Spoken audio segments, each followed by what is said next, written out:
The Dyatlov Pass Incident, Russia's unsolved mountaineering horror intro. Imagine this.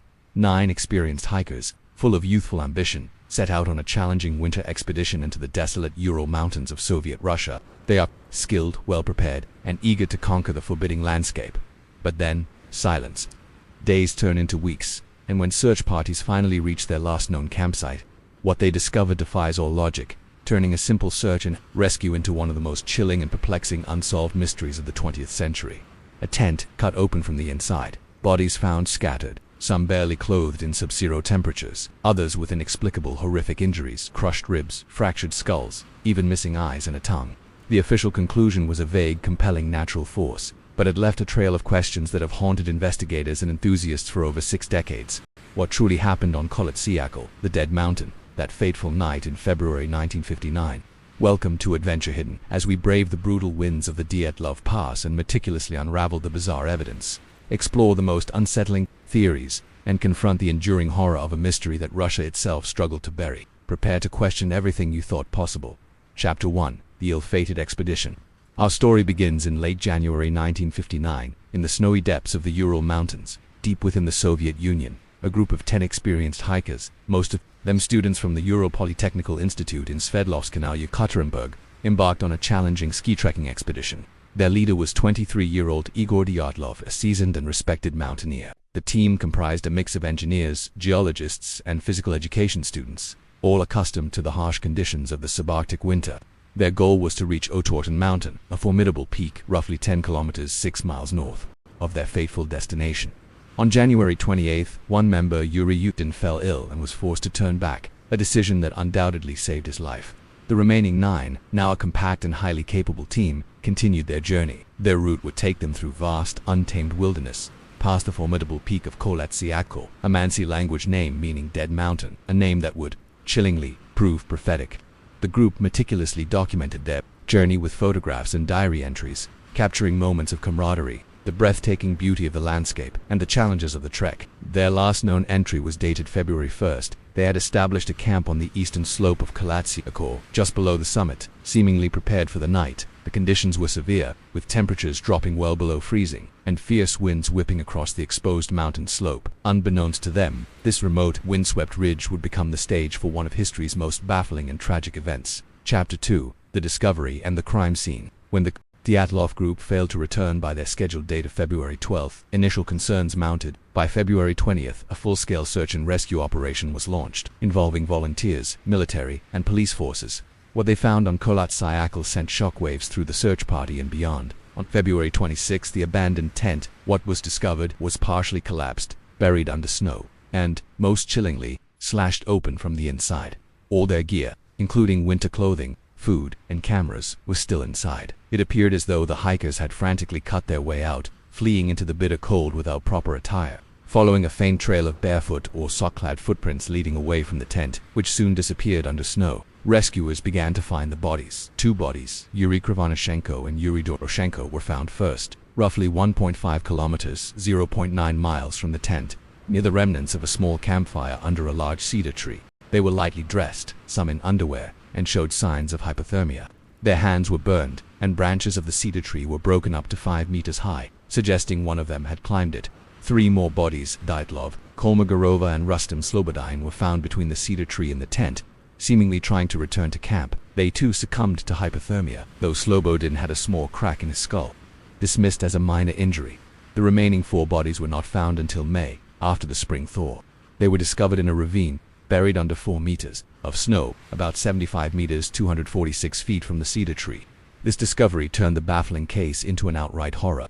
Lyudmila Dubinina had missing eyes, soft tissue around her eyes, and a missing tongue. Semyon Zolotaryev had a fractured skull. Nikolai Thibobrignolos also had a severe skull fracture. Alexander Koluvatov had multiple external injuries, including facial damage. Disturbingly, the clothing of these 4, and especially Dubinina's, showed high levels of radiation. All 4 had suffered massive internal trauma, consistent with a powerful impact, yet there were no external wounds to suggest a struggle or external force. The scene defied conventional explanation, leaving rescuers and investigators profoundly disturbed. Chapter 3. The Official Investigation and its Flaws. The discovery of the Dyatlov Pass victims immediately triggered an official Soviet investigation, led by prosecutor Lev Ivanov. The inquiry aimed to determine the cause of death and the circumstances surrounding the bizarre incident. However, from its outset, the investigation was shrouded in secrecy and characterized by inconsistencies, leading to decades of skepticism and fueling countless conspiracy theories. The initial findings focused primarily on the cause of death. Hypothermia was determined to be the cause for 5 of the hikers. However, for Dubinina, Zolotayev, and Thibobrignolis, the cause was blunt force trauma, and Kolovatov had a combination of hypothermia and external injuries. The most perplexing aspect was the severity of the internal injuries: crushed ribs, fractured skulls without corresponding external wounds. Furthermore, the radiation detected on some of the clothing was noted but never fully explained or investigated. The tent's condition, cut open from the inside, indicated an urgent, panicked exit. The presence of all essential supplies inside the tent ruled out robbery. Animal attack was also quickly dismissed due to the nature of the injuries and the absence of large animal tracks. Ultimately, on May 28, 1959, the official investigation was closed. The perplexing conclusion stated that the hikers died due to a compelling natural force that they were unable to overcome. The case files were immediately classified as secret, sent to a special archive, and were not declassified until the 1990s. This rapid closure, coupled with the vague conclusion and the secrecy surrounding the documents, only served to deepen the mystery and breed suspicion. Many felt that the Soviet authorities were either hiding something or were simply unable to explain the inexplicable. This official silence and lack of transparency laid the groundwork for the myriad of unconventional theories that would emerge in the years to come, as people sought answers that the official inquiry failed to provide. Chapter 4. The leading theories for over 6 decades. The compelling natural force conclusion has been deemed insufficient, giving rise to numerous theories attempting to explain the Dyatlov Pass incident. These range from the plausible to the truly outlandish. 1. The avalanche theory. For decades, this was dismissed due to the lack of obvious avalanche signs, no large snow accumulation, the tent's position on a gentle slope. However, a recent 2019-2020 reinvestigation by Russian authorities, supported by scientific simulations, revived this theory. They proposed a rare delayed slab avalanche, a compact block of snow breaking off and sliding down. This could explain the tent damage and some of the blunt force trauma. Pros explains tent damage, severe internal injuries without external marks. Cons. Why no clear evidence of avalanche? Why did they cut from the inside? Why did they go downhill into the trees rather than sideways to safer ground? Why the odd clothing? Why the missing eyes? Tongue. Though decomposition scavenging could explain some. Why the radiation? 2. Paradoxical undressing hypothermia. This phenomenon occurs in advanced stages of hypothermia, where victims paradoxically feel hot and begin to strip off their clothes, increasing heat loss. Pros explains why some bodies were found inadequately dressed in extreme cold. Cons. Doesn't explain the severe internal injuries or the tent being slashed open from the inside by seemingly conscious individuals. Fleeing. 3. Infrasound theory. This highly speculative theory suggests a rare weather phenomenon or geological event like a Karaman vortex street off the mountain, produced a low-frequency sound inaudible to humans but capable of inducing feelings of dread, panic, nausea, and disorientation. Pros could explain sudden irrational flight, disorientation, and even lead to injuries as people stumble in panic. Cons. Purely hypothetical. No direct evidence of infrasound event. 4. Military involvement, secret testing. This is one of the most persistent and compelling conspiracy theories. Evidence cited: reports of strange orange spheres of light in the sky by other groups in the area at the time.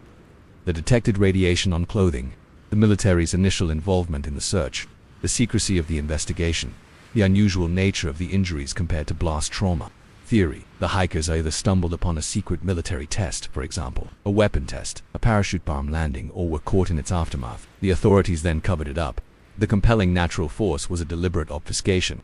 Cons. No direct, conclusive proof of military activity or testing at that exact time, location. Radiation levels were low, potentially explained by exposure to mining areas. Other theories, like attacks by local Mansi people dismissed by investigators as Mansi were peaceful, or wild animal attacks, inconsistent with injuries and lack of tracks, have generally been discarded due to lack of evidence. While the avalanche theory now has official backing, the Dyatlov Pass incident remains a deep well of speculation because no single explanation fully accounts for all the disturbing details. Chapter 5. The enduring mystery and modern research. The Dyatlov Pass incident continues to exert an irresistible pull on the human imagination, transcending generations and borders. Its enduring mystery stems from a confluence of factors: the chilling human tragedy, the remote and forbidding setting, and the consistent failure of any single theory to fully explain every bizarre detail. It challenges our understanding of logic, survival, and the unknown forces that might exist in the wilderness. In recent years, the case has seen a resurgence of interest, fueled by new technologies and a more open approach to historical investigation.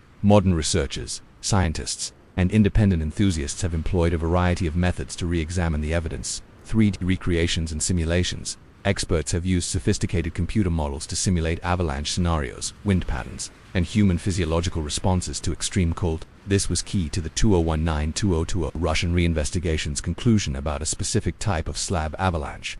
Forensic reanalysis. Advances in forensic science have allowed for revaluation of the injuries, though often relying on decades. Autopsy reports, climatological studies, detailed analysis of historical weather data for the specific region and time period has provided clearer insights into the conditions the hikers faced. Experimental archaeology. Some groups have even attempted to reenact parts of the trek or test out survival scenarios in similar conditions to understand the decisions the hikers might have made. Despite these efforts and the official conclusion favoring an avalanche, the mystery persists for many.